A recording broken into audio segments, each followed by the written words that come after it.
আপনি কি জানেন আপনার মোবাইল থেকে তোলা আপনার একটা ফটো থেকে ভিডিও বানিয়ে পোস্ট করে ভাইরাল হওয়া যেতে পারে?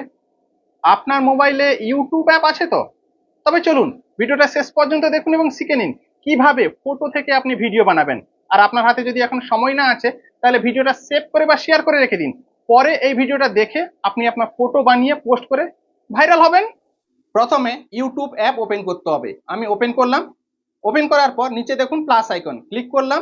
ক্লিক করার পর আমার ক্যামেরাটা কিন্তু ব্যাক ক্যামেরা থেকে ফ্রন্ট ক্যামেরা করতে হবে, ঠিক আছে? এখন ব্যাক আছে, এখন আমি ফ্রন্ট ক্যামেরা করে নিলাম। তারপর উপরে দেখুন স্টারের মতন একটা আইকন দেখাচ্ছে, এর উপরে ক্লিক করলাম। এর উপরে ক্লিক করার পর অনেকগুলো অপশন আপনি দেখতে পাচ্ছেন। ফটো টু ভিডিও, এখানে ক্লিক করতে হবে। এখানে ক্লিক করেই কিন্তু আমাদেরকে ফটো থেকে ভিডিও জেনারেট করতে হবে। এবার ক্লিক করে আমি আমার গ্যালারি থেকে একটা ফটো সিলেক্ট করে নিলাম, যে ফটোটাকে আমি ভিডিওতে কনভার্ট করতে চাই, ঠিক আছে? আপনিও ঠিক এইভাবেই করে নেবেন।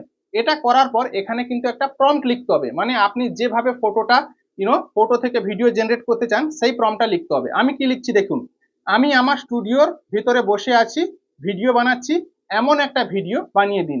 আমি কিন্তু এই প্রম্পটটা লিখলাম এবং এআই কে বললাম যে এই ধরনের ভিডিও একটা বানিয়ে দিন ফটো থেকে। দেখুন এআই ফটোগুলো জেনারেট করার সময় একটু কিন্তু আপনাকে সময় দিতে হবে।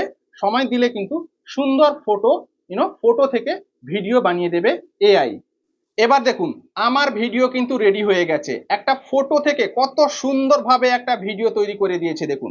এবার যেটা আমাকে করতে হবে, উপরে থ্রি ডটের উপরে ক্লিক করলাম, সেভ টু ডিভাইস করলাম, যাতে আমার গ্যালারিতে এই ভিডিওটা সেভ হয়ে যায় এবং আমি এখান থেকে পোস্ট করতে পারবো।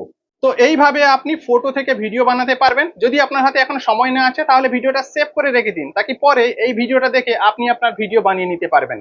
এবং অতি অবশ্যই ভিডিওটা নতুন বন্ধুদের সঙ্গে শেয়ার করবেন। আপনি জানতে পারলেন, অন্যদেরকেও জানান শেয়ার করে।